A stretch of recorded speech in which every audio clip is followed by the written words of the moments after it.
Olá, boa tarde. Estamos iniciando mais uma transmissão do Grupo de Estudos Olímpicos da Universidade de São Paulo e hoje nós temos um convidado muito especial, que é o professor Marco Bortoleto, da Unicamp, especialista em ginástica e que está aqui chegando para nós começarmos uma conversa, os enigmas e os rumos da ginástica. Ginástica é essa que está no centro das atenções em função de tantas coisas que estão acontecendo. E aqui estamos nós. Olá, Marco. Olá, boa tarde. Tudo bom, querido? Como é que você Tudo está? bem? Digamos Bom, que eu estou bem, minha família está bem, estamos tentando ficar bem apesar de tudo.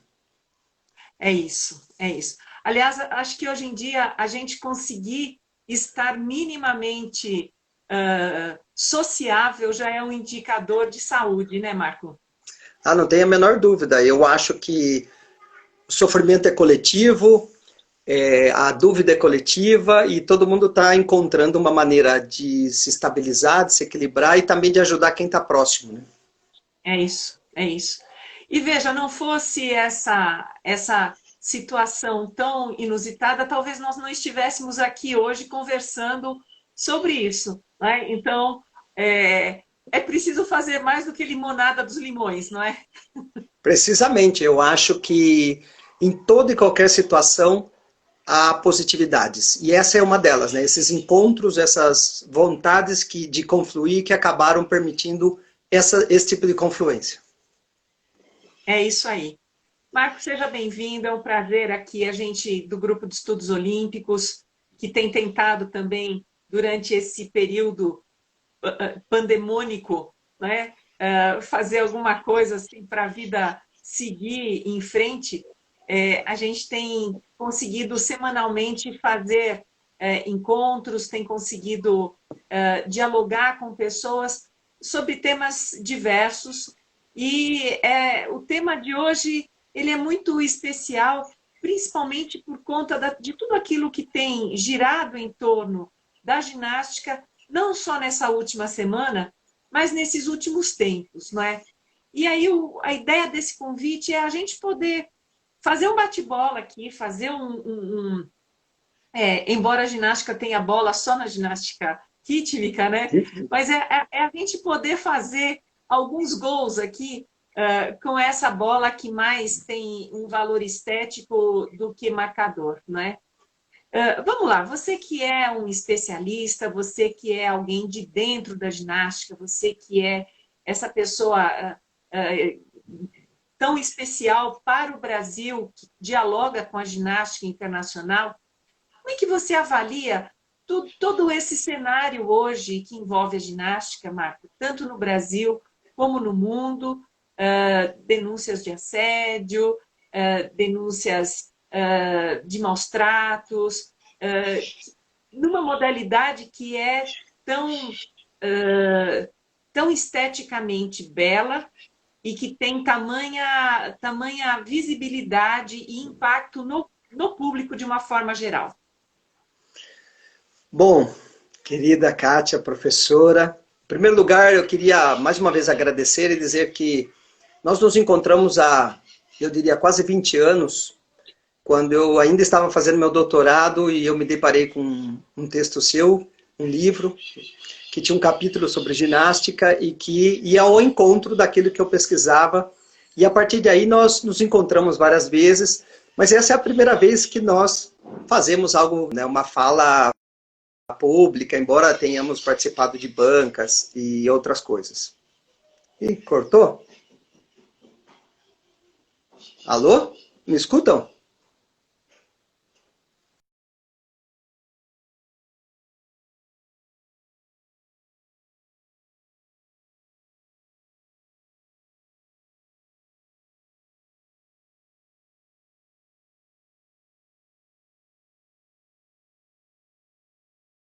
Vamos lá,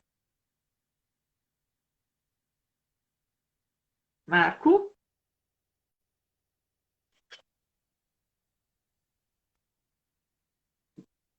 Gente, eu Oh, sigo daqui, voltou? Marco. Sim, Oi? estamos. Depois de um triplo mortal na trave, a gente Pois continua de é. pé aqui em frente, tá certo? Pois é, eu acho que eu caí, a arbitragem me deu a oportunidade de voltar. Vamos lá. Vamos lá, então.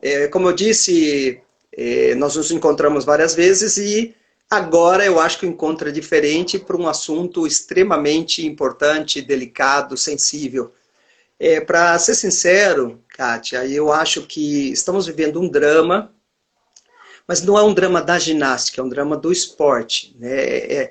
Esse conjunto enorme de denúncias, de burburinho, inclusive de cogitar coisas nos bastidores, porque não é só no campo da mídia, não é só no campo dos pesquisadores, não é só no campo dos profissionais, mas o público em geral também vai cogitando, conjunturando, criando ideias, enfim, esse conjunto de coisas que não é de hoje, e sim já remonta a décadas, mas que agora parece que a temperatura chegou no ponto de ebulição, ele parece que se estende para o esporte de uma forma geral, para muitas modalidades, para muitas disciplinas, mas que na ginástica, por razões óbvias, por alguns escândalos e alguns casos muito particulares, ela avultou-se e criou inclusive uma comoção social, setores da sociedade acabaram se sensibilizando, especialmente no caso que se refere a crianças, etc.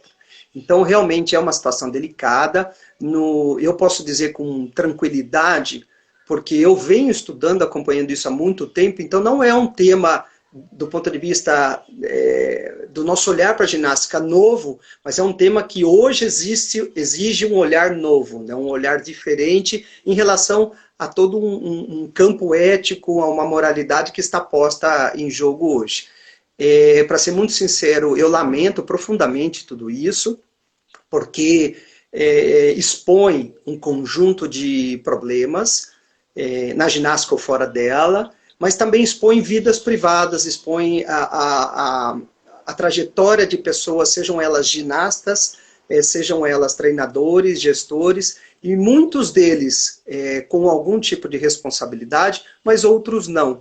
E colocar todos no mesmo campo, colocar todos no mesmo caldeirão efervescente, às vezes é injusto, é cruel. Então requer realmente um olhar cuidadoso, requer uma investigação profunda, seja do que for, e sobretudo requer calma da mídia, dos pesquisadores e da sociedade de uma forma geral. Sim, é interessante pensar, sabe, Marco? Ontem a gente deu uma conversada, né, rapidamente, mas quando eu fiz meu doutorado, uma das pessoas da minha pesquisa que resultou no livro O Atleta e o Mito do Herói era ginasta, né? E Uhum. era uma garota de 12 anos, e eu fui ao centro de treinamento para fazer a entrevista com ela. E depois da entrevista, eu fiquei para assistir ao treino, né? E foi uma experiência que marcou a minha trajetória, porque eu fui espectadora de uma cena extremamente violenta, né? Que foi o silenciamento de um garoto que estava reclamando de dor. E o técnico foi lá e colocou uma toalha na boca dele. Né? E eu lembro que eu fiquei com aquela cena na minha cabeça por muito tempo, porque eu assim, já era psicóloga e tentando entender como é que, numa sociedade como a brasileira, que tem o Estatuto da Criança e do Adolescente, que impede várias coisas e que protege as crianças de muitas coisas, permitia que, no esporte, que é algo que se propõe fazer parte da educação, que se propõe formar cidadão, permitia isso. E aí eu fui estudar um pouco, especificamente a ginástica, para poder tentar entender o que era aquilo. E a gente tem elementos históricos que permitem que a ginástica seja aquilo que ela é no presente. Você queria falar um pouco sobre isso? Eu gostaria. Vamos lá. Aquilo que você observou não é o único relato, lamentavelmente, e muito menos ele é específico de um tipo de ginástica, de uma modalidade de ginástica. Ele pode acontecer em outras modalidades, quase como incluindo a ginástica como um todo, no que nós, do ponto de vista da antropologia, da sociologia, denominamos quase como uma subcultura.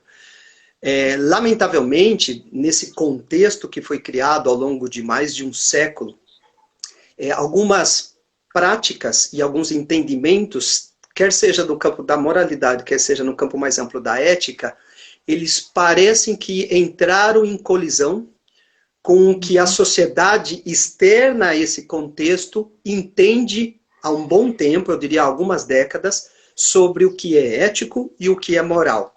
Então parece ser que no contexto do esporte há um deslocamento e às vezes um descompasso entre aquilo que os sujeitos do esporte, e todos eles, né, dos gestores federativos aos profissionais que trabalham naquele campo, inclusive os atletas, há uma construção de um entendimento dessa moralidade, dessa ética, que não necessariamente condiz com aquilo que a sociedade como um todo, especialmente as sociedades mais avançadas, vem propagando daquilo que ela espera e quer da sua população, quer seja ela infantil, quer seja ela adulta. Nesse sentido, você tem toda a razão. Alguns comportamentos, algumas práticas parecem que já não são cabíveis.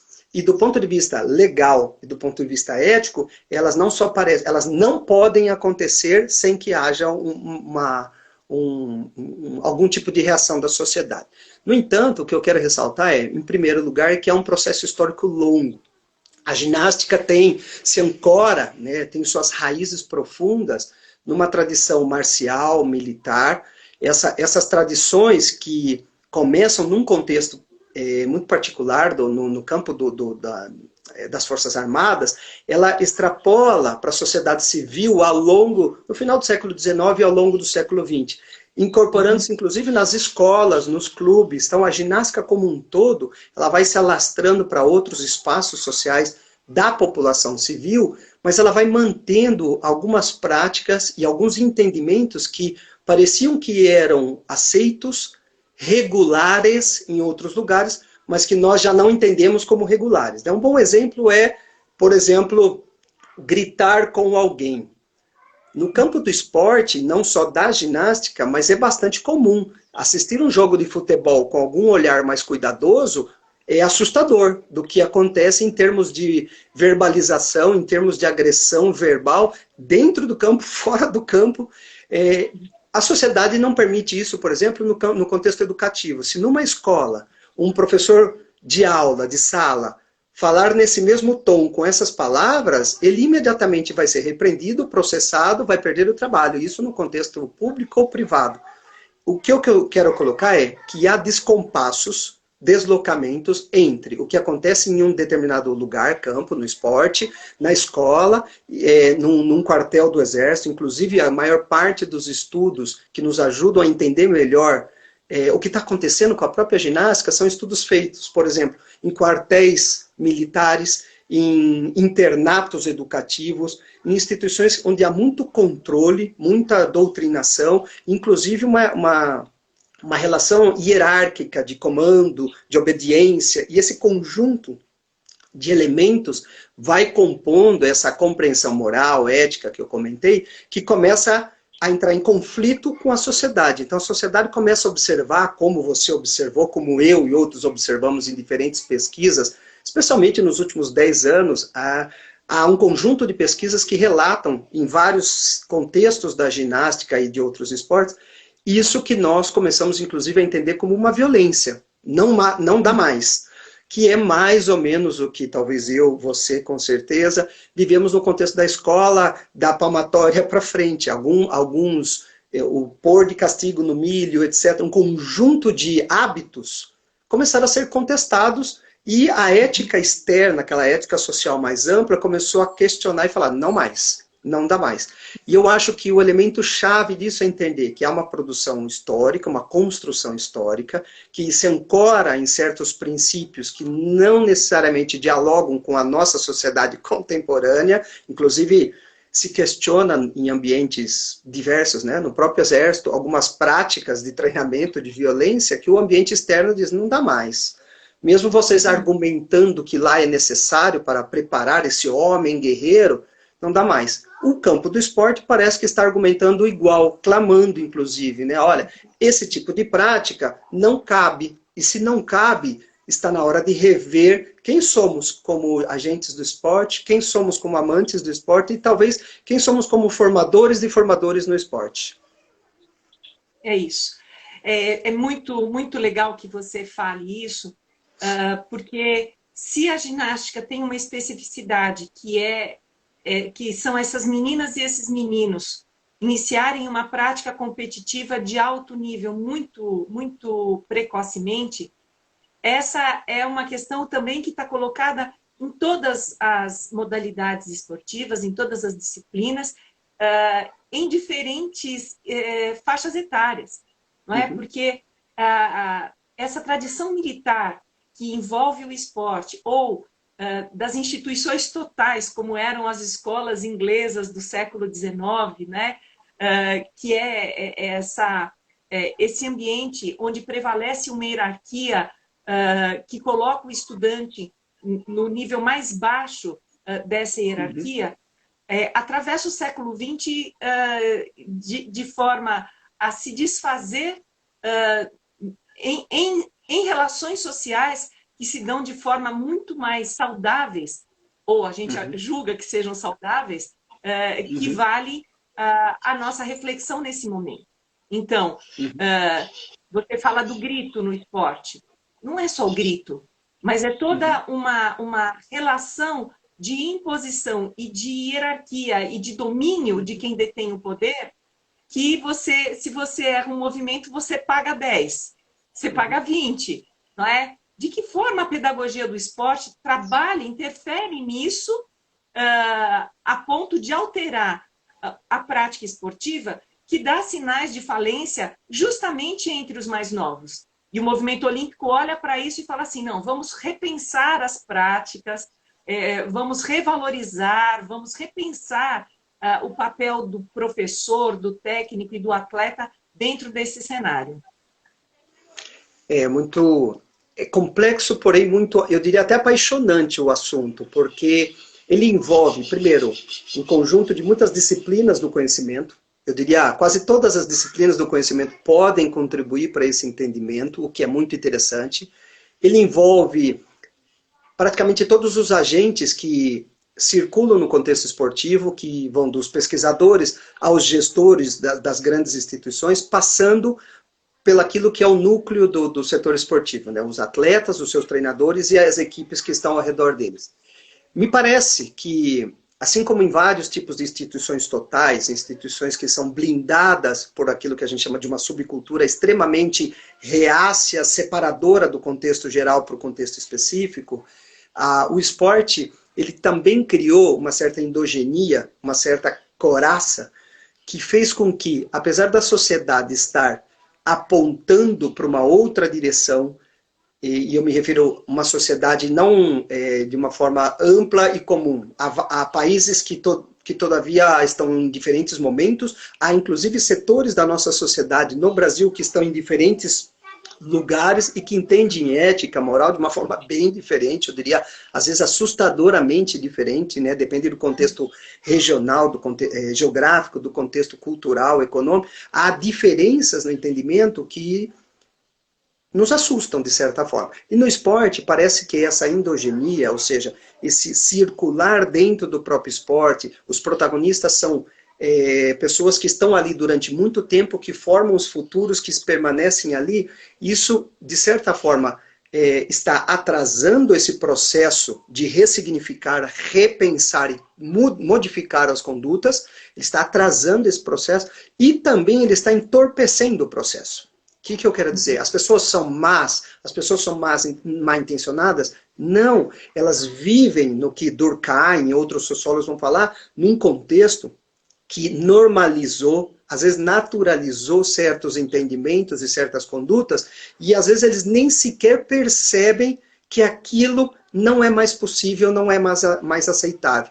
É importante, inclusive a maior parte dos pesquisadores sobre como proteger os atletas, os ginastas, como proteger as pessoas desse tipo de conduta, eles vêm indicando que é necessário que se respire com ares externos, ou seja, que outras pessoas externas a essas bolhas trafeguem, cruzem, dialoguem, porque são elas que vão permitir olhos mais sensíveis, agudos e, portanto, olhos que modifiquem práticas.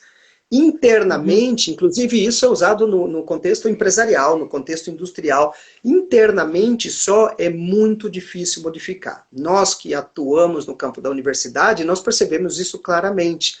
Há algumas decisões no campo das universidades que não são possíveis somente com as pessoas da universidade. Inclusive, tornam-se embates infrutíferos e às vezes desgastantes, mas que não modificam o status quo. Portanto, parece ser que essa endogenia, ela requer esforços das instituições, das pessoas e, sobretudo, da sociedade que está ao redor de tornar esse contexto mais permeável.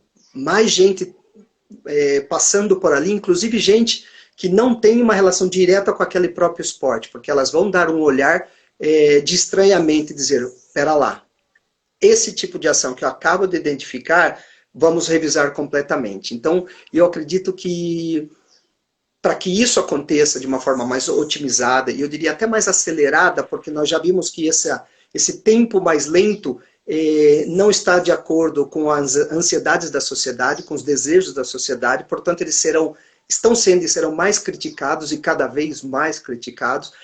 É necessário acelerar, não dá mais para andar no mesmo nível, no mesmo passo. E para acelerar, eu diria que o primeiro grande passo é que elementos externos, com boa compreensão, com capacidade holística de olhar o problema, intervenham no esporte. O próprio esporte tem grandes dificuldades de modificar o seu status. Isso. Você toca num ponto muito importante, porque o esporte se organiza como se ele fosse um poder paralelo dentro da sociedade. Com regras próprias, com tribunais próprios, né? Quando você fala assim, Tribunal de Justiça Esportiva, mas espera aí, por que é que o esporte precisa de um tribunal de justiça específico? Exatamente, é toda uma infraestrutura, né? É isso. Então, assim, como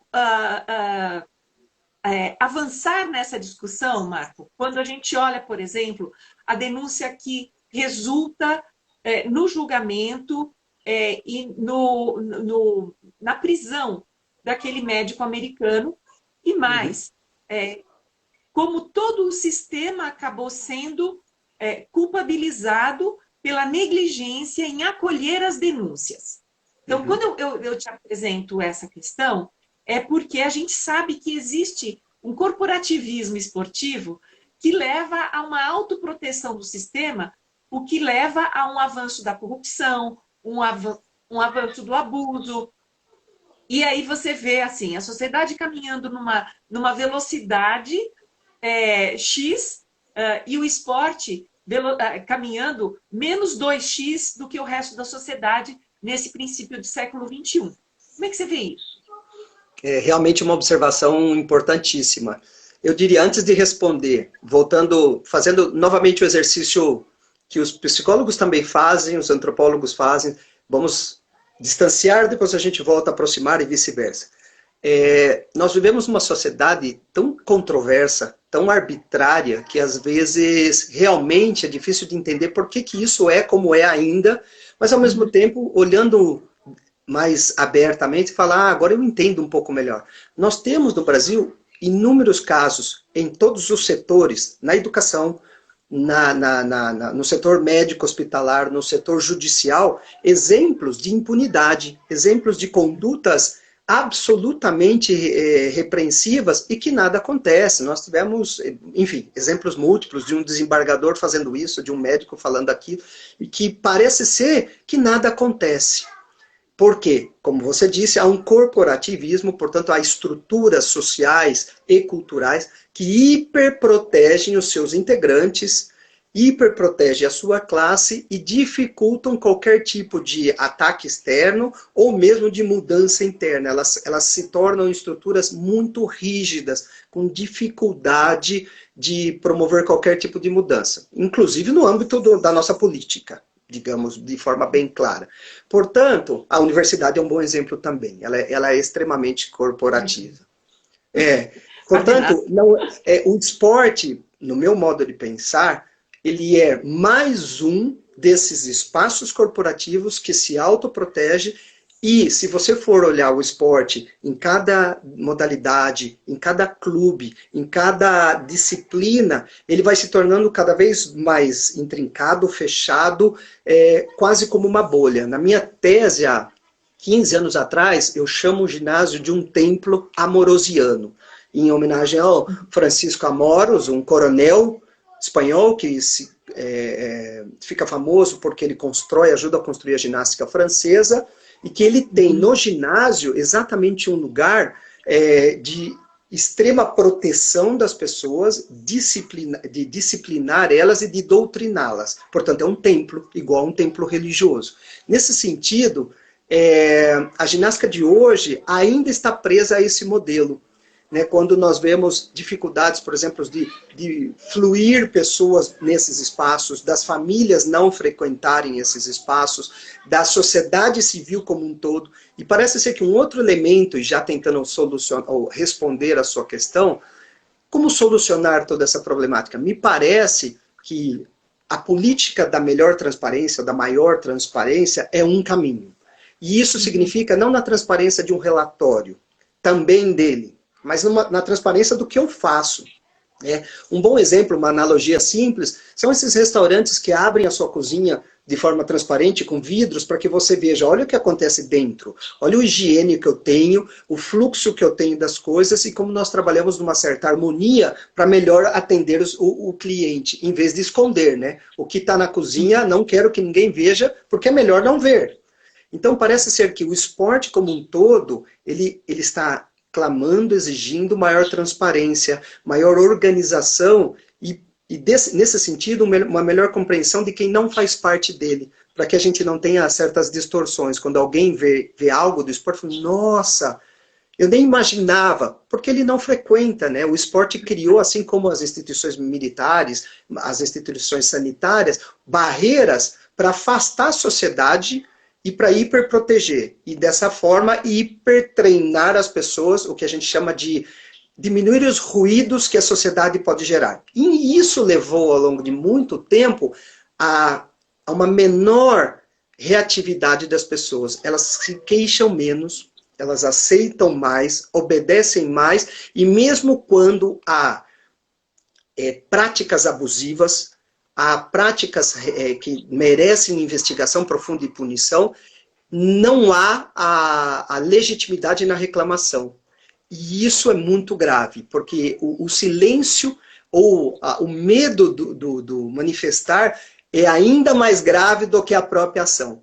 E isso é terrível e está acontecendo, sempre aconteceu e precisa parar. Nós precisamos ter mecanismos de registro dessas informações, torná-las de conhecimento amplo, para que ela seja tratada e, num prazo mais exíguo possível, resolvida. E não aquela coisa, daqui 2 anos eu resolvo. Não, isso não pode existir. Nós estamos falando de vidas, nós estamos falando de qualidade de vida emocional, física, etc. E isso não há tempo que resolva, é agora. Não dá. E a nossa justiça, de uma forma geral, ela é uma justiça amorosa, uma justiça, às vezes, até turva. Ninguém sabe o resultado dela. Uhum. Olha, eu estou muito feliz aqui em ver a participação de vários professores, Eliana, Laurita, Miriam, Laércio, enfim, prazer ter vocês aqui. Isso mostra a urgência, a necessidade, a importância dessa discussão e como todo mundo está empenhado em compreender e tentar, de alguma forma, colaborar, Marco.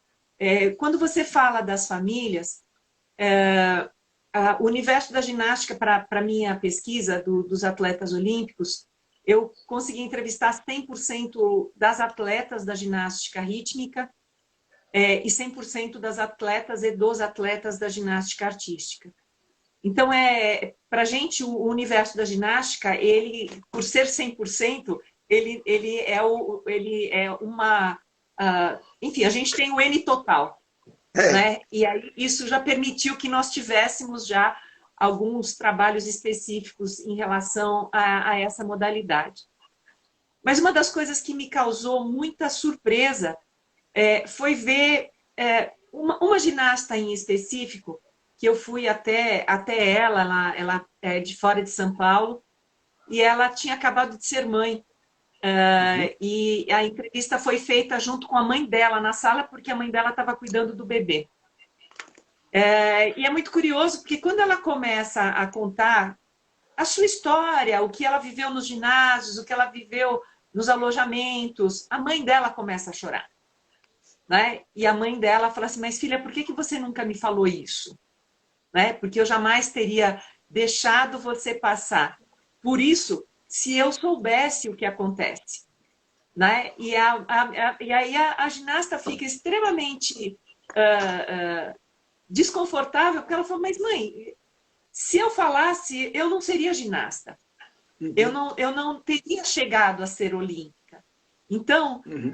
essa relação da realização do sonho, da satisfação no desejo, ela tem um custo muito alto e que muitas vezes transcende o universo de atleta e afeta a vida de uma pessoa que tem vida para muito além do esporte depois.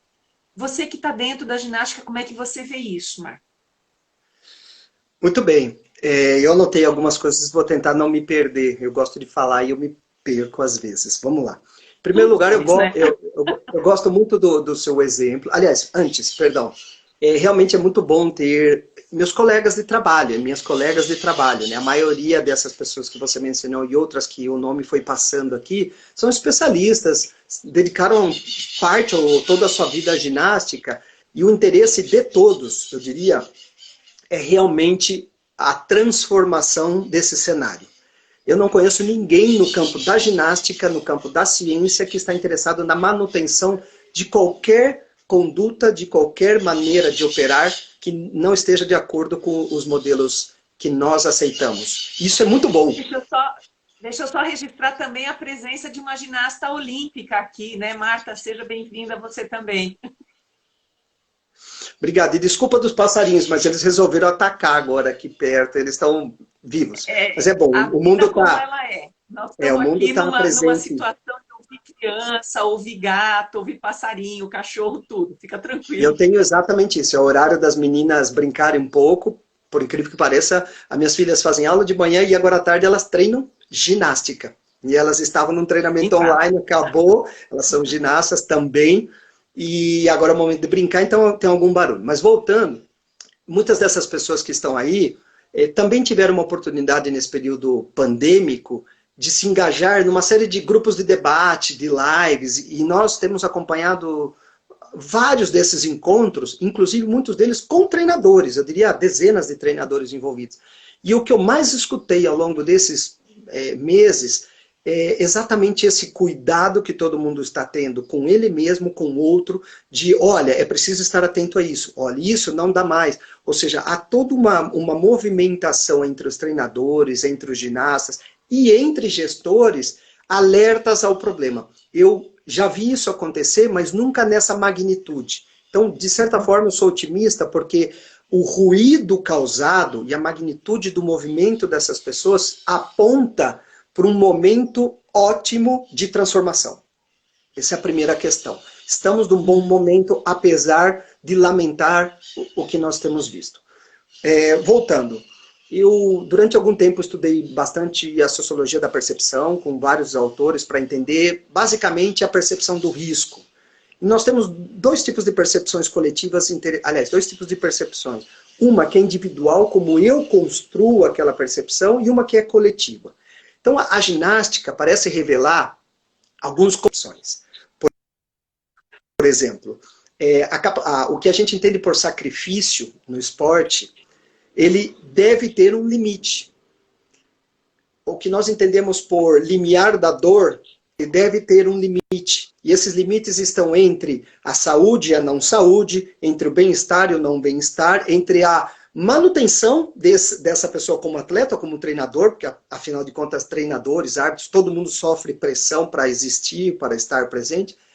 E parece ser que o entendimento coletivo, às vezes, apaga o entendimento individual.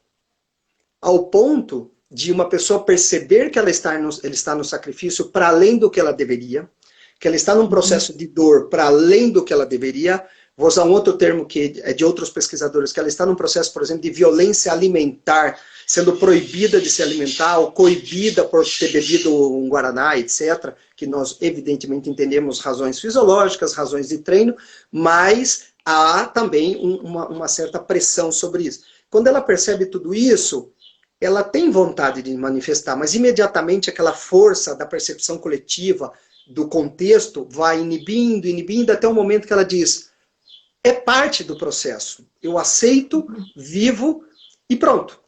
E esse processo de amorrecer, de ceder a isso, ele é extremamente perigoso.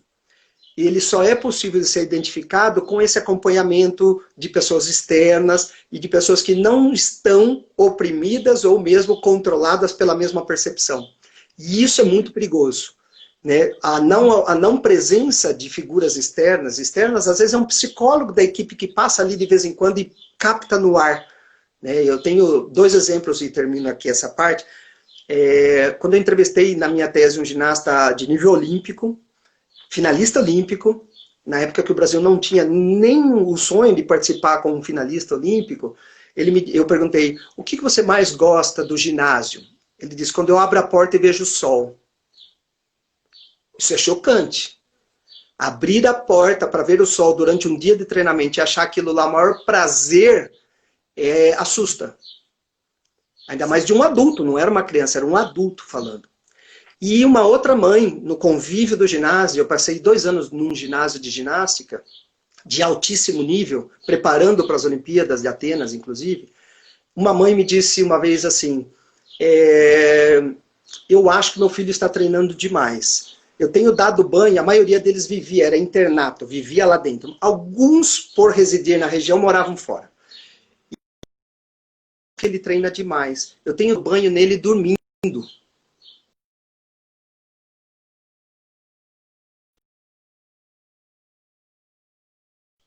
Voltou? Ai, parou? Eu Ixi. Pera lá. Voltou?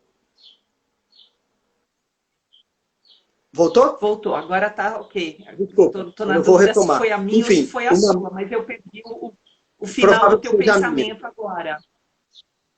Oi? Então, aquela mãe dizia: eu estou dando banho no meu filho e ele adormece no banho. Isso, pensado no extra esporte, no contexto extra desportivo, choca qualquer pai e mãe dizer: oh, pera lá, o que está acontecendo que o meu filho dorme no banho? Mas aquela mãe, de alguma maneira, ela me estava reportando, não com a intenção de denúncia, ela estava na dúvida se aquilo era ok, comum. E ela falava: Era oh, normal. tudo bem, ele dorme, mas amanhã ele treina de novo. Ou seja, o que eu quero dizer com esses 2 exemplos é que parece ser que essa ansiedade, essa necessidade de transformação, ela nos conduz a uma outra transformação mais importante, que tem a ver com os processos pedagógicos, mas também tem a ver com um processo de percepção externa da comunidade, de quem aprecia o esporte, da televisão, do público.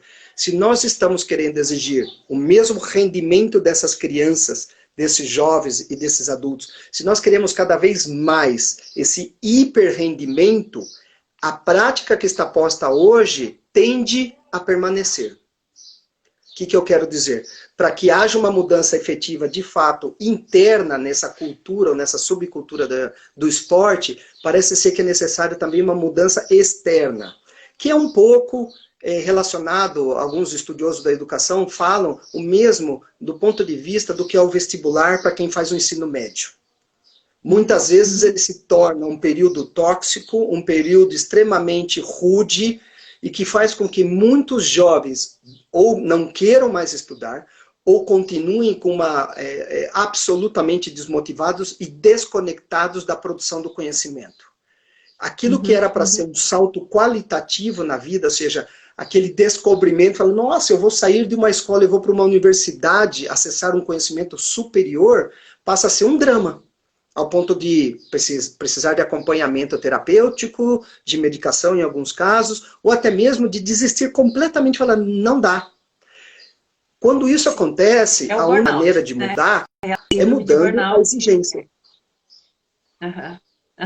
Entendeu? E parece ser que a ginástica caminha no mesmo sentido. Acho interessante a forma como você...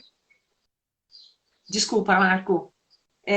Eu acho interessante a forma como você começou a construção do teu pensamento, porque eu fico pensando por que é que as questões da ginástica aparecem e de outras modalidades não.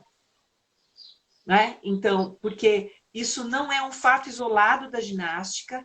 A gente está falando de assédio moral, assédio sexual, mas a gente fala do racismo, né? Como isso está presente. Eu estou aqui com uma outra tela aberta e acabei de ver aqui que Milwaukee está em chamas, né?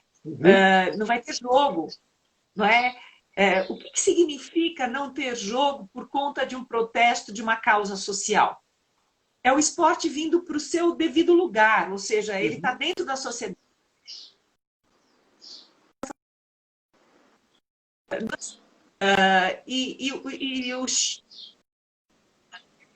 O show tem que continuar a qualquer custo.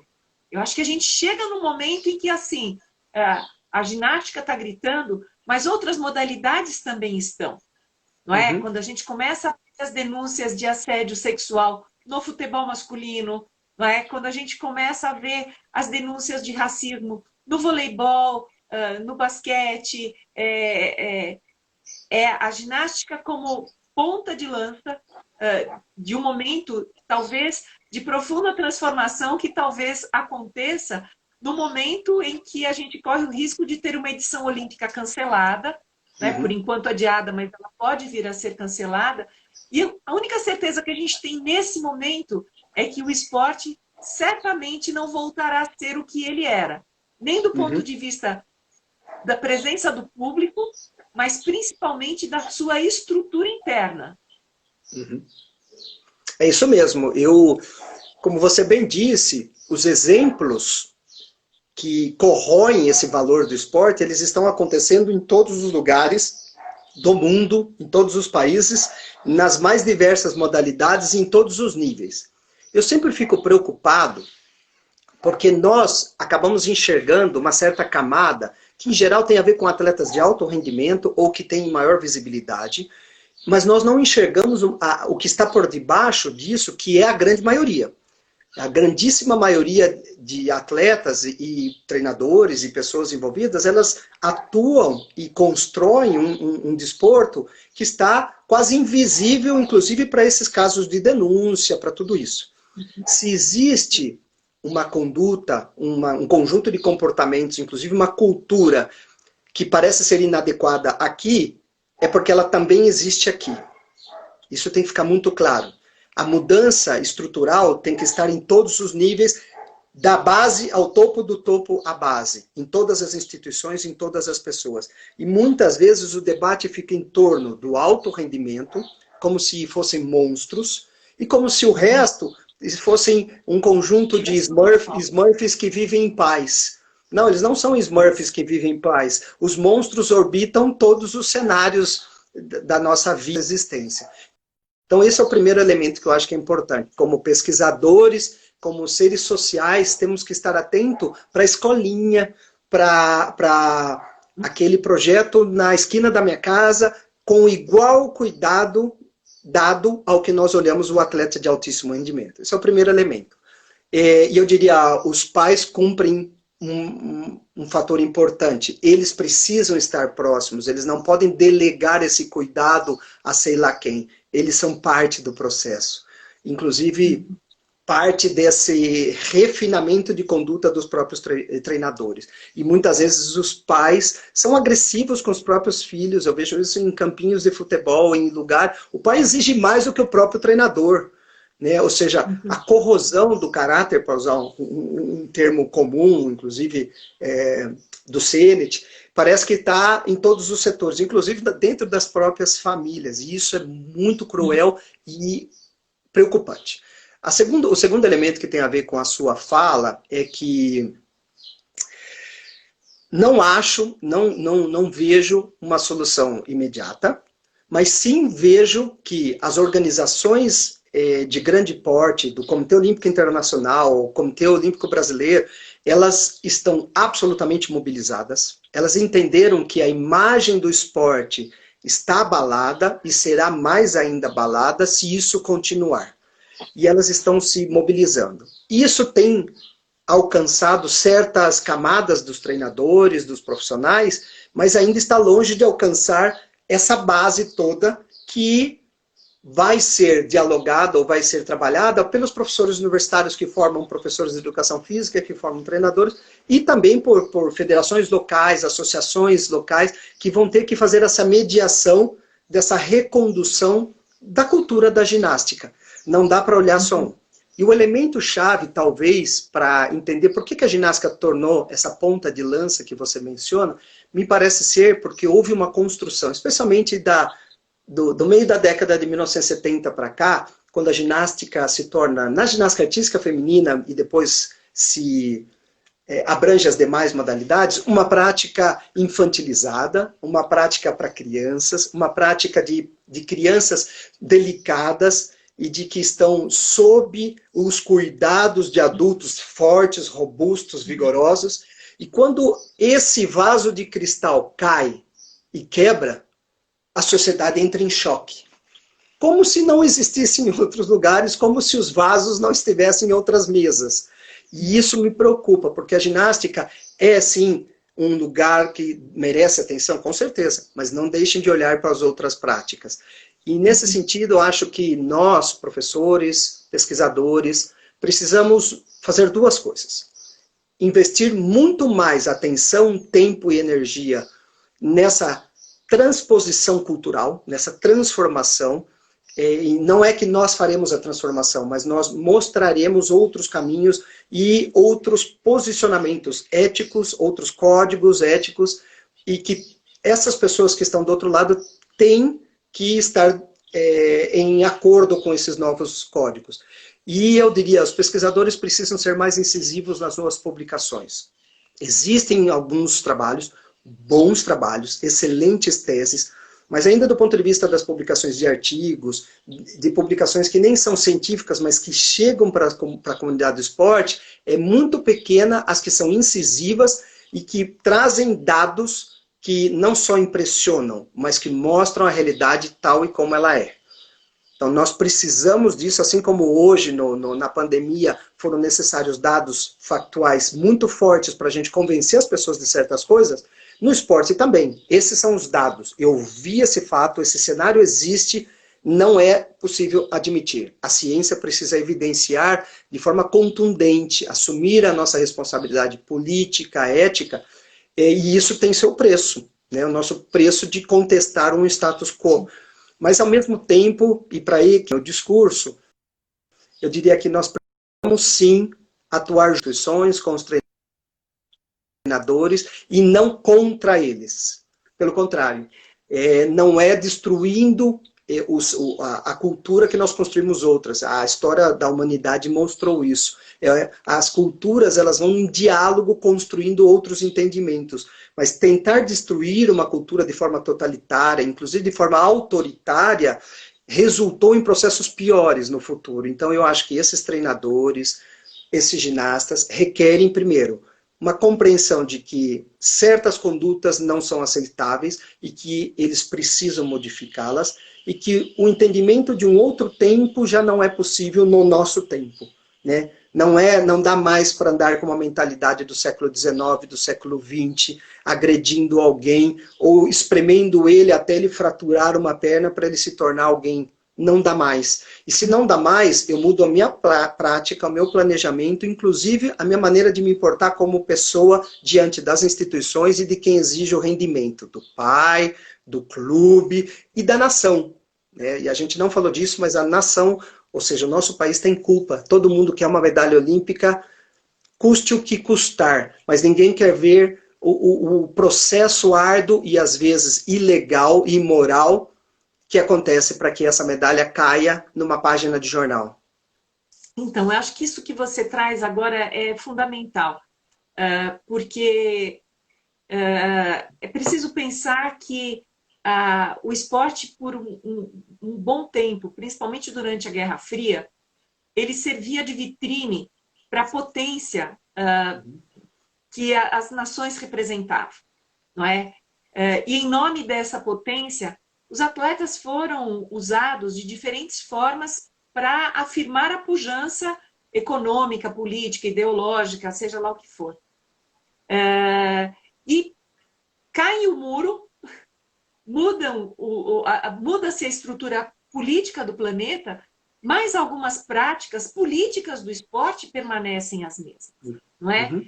Então, é muito interessante porque eu ouvi de algumas ginastas que era preciso bajular a presidente da Federação Internacional de Ginástica, que era russa, não é?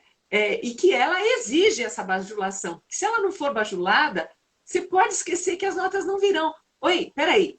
Se isso é dito dessa forma, significa que o sistema reconhece isso de todos os lados. E ainda assim se tem, depois de século, uma necessária transformação. Algumas coisas no esporte são difíceis. Elas parecem realmente um dinossauro, um brachiosauro, né, imenso, de muitas toneladas, para poder mover uma pata, precisa de semanas, né? Você tem toda a razão. Como eu disse, parece ser que as problemáticas que hoje nós visualizamos numa denúncia de um ginasta ou na acusação de uma família, elas não são locais, pontuais, e elas abrangem de norte a sul, leste a oeste, do menor nível ao maior nível, inclusive institucional. A Federação Internacional de Ginástica está extremamente atenta a isso e vem investigando, inclusive punindo sistematicamente treinadores, membros dos seus comitês. Nos últimos anos aconteceram vários afastamentos, inclusive banimentos do esporte, como nunca aconteceu na história. Isso não dá mais, seja por tráfico de influência na competição, seja por má conduta na gestão, um país que escondeu algo que não deveria ter escondido, como foi o caso dos Estados Unidos, como tem outros casos, né, nós não queríamos mostrar. E as federações, sobretudo porque o Comitê Olímpico Internacional também tem tido uma política extremamente rigorosa, né? Ou ele muda, ou ele faz cumprir, ou ele desaparece. Isso. E as federações se deram conta disso, porque se o comitê perceber que aquela federação não cumpre, é ela que vai desaparecer. E isso tem que ser realmente visto dessa forma. O presidente tem feito reuniões semanais, grupos de trabalho, tem ido nas federações locais para exigir o cumprimento disso. E tem, inclusive, apoiado financeiramente e tal, investigações que são locais. Espera lá, o que está acontecendo? Se aquele país não resolve, como nós podemos resolver de fora? Como eu disse, mais uma vez, às vezes é necessário. Nesse sentido, eu acho que as mudanças, as transformações na ginástica precisam ser transversais em todos os lugares, nas competições, nos treinamentos, no processo de seleção das pessoas. As coisas precisam ficar mais claras, documentadas. Por que fulano não foi escolhido? Por que Beltrano não foi? Isso tem que ser transparente, isso tem que acontecer. Os critérios foram esses, e não é uma coisa que pode acontecer detrás das cortinas, sem que as pessoas não conheçam, porque isso vai dar pé para denúncias, para suspeita, inclusive às vezes infundada, mas que a suspeita em si ela é pertinente, porque ninguém sabe como foi tomada aquela decisão. E ao não saber, eu questiono. Então parece ser que o esporte está olhando para frente falando, ou eu mudo tudo, deixo tudo muito mais transparente, tudo muito mais bem registrado. Aconteceu esse problema, eu faço esse protocolo vai tornar-se público, vai ter que ser resolvido antes que alguém seja punido e ninguém saiba por quê. Então, tirar um atleta de um clube, modificar um atleta, inclusive de um país, porque aconteceu um problema interno e ele tem que mudar de país, nós já vimos isso acontecer, ou inclusive impedir dele ir numa competição porque houve um problema X, ou é documentado, transparente, ou nós vamos ter problemas mais sérios ainda. Perfeito. Eu queria registrar aqui a presença do professor Públio. Prazer ter você aqui, Públio, que delícia ter você aqui, o decano da nossa ginástica atualmente, né? Ju Cabral também, atleta olímpica, aqui passando pela sala e participando. Enfim, eu acho que as pessoas que estão nessa sala, Marco, mostram a pertinência, a importância desse tema, dessa questão, e as pessoas de diferentes modalidades também estarem aqui, mostram que isso não é apenas da ginástica. Né? Uhum. Vejo que, assim, estão anunciando aqui que só faltam 4 minutos, e o Instagram é impiedoso, ele derruba a gente mesmo. Né?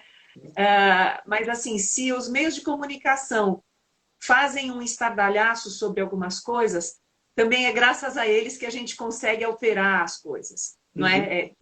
Graças aos meios de comunicação, com jornalistas reconhecidamente competentes, comprometidos com a divulgação de uma notícia que é pertinente, é que faz com que hoje a gente consiga ter visibilidade para coisas que antes eram literalmente jogadas para baixo do pano. Por isso eu faço questão de ser uma colaboradora, né? Solicito aos colegas da universidade que recebam os jornalistas, que esclareçam os jornalistas, que é por meio desse caminho que a gente consegue também fazer as coisas avançarem. Né? Eu concordo plenamente. Oi, perdão. Um minuto. Não, eu concordo plenamente dizendo assim, veja, a mídia, os meios de comunicação, sobretudo um jornalismo responsável, ele é absolutamente necessário para a democracia, para a estabilidade social e para um entendimento melhor. E é por isso que, inclusive, os pesquisadores, o meio esportivo tem cobrado esse jornalismo com responsabilidade, com olhar diferentes fontes, diferentes perspectivas, para que todo mundo seja respeitado, ouvido e, sobretudo, para que nós criemos uma condição da transformação e não aquela condição da destruição, que eu acho que é o pior cenário de todos, inclusive para a universidade, para o jornalismo, etc. Mas queria dizer, deixar muito claro, como você disse, a presença de treinadores, de colegas pesquisadores, mostra que a comunidade da ginástica quer e está trabalhando para a mudança. Isso é muito legal, isso é muito significativo, quando a mudança vem de baixo e estruturalmente passa pelos seus treinadores, pelos seus gestores e, sobretudo, envolve os ginastas e não deixa os ginastas pendurados à parte. Eles são partes do processo e eles precisam ser respeitados. Não importa se eles têm 6 anos de idade, 10, a voz deles e delas é necessária para esse entendimento. Então eu queria só agradecer de coração, dizer que foi uma honra, espero não ter, sei lá, dito algo que era inadequado, mas realmente tudo isso é fruto de muito trabalho meu e de um monte dessas pessoas que estão aí fazendo pesquisas, testes, mas, sobretudo, é fruto de treinadores, gestores e atletas que todos os dias frequentam um ambiente de treino e é para eles que eu sempre olho com muita atenção, porque eu sou fã deles, né? Já fui um deles, hoje sou fã e seguirei batendo palma mais dentro desse novo olhar moral e ético que nós esperamos. Maravilha. Bom, eu só queria dizer, antes da gente cair, que agradecer imensamente, né, a tua colaboração, a tua participação. Vamos pensar em alguma coisa futura para a gente avançar com isso, mas mais do que isso, que essa live fica disponível no canal Olimpiar do YouTube, para quem quiser usar depois na sequência como material didático, enfim, fica aí disponível, porque estamos nós na universidade levando a produção do conhecimento para além dos muros da universidade. Nós que somos filhos, fruto e colaboradores de uma instituição pública, gratuita, como tem que ser um ensino superior de qualidade. É isso. Gente, muito Muito obrigada. obrigado. Até a próxima. Grande beijo. Obrigado. Valeu.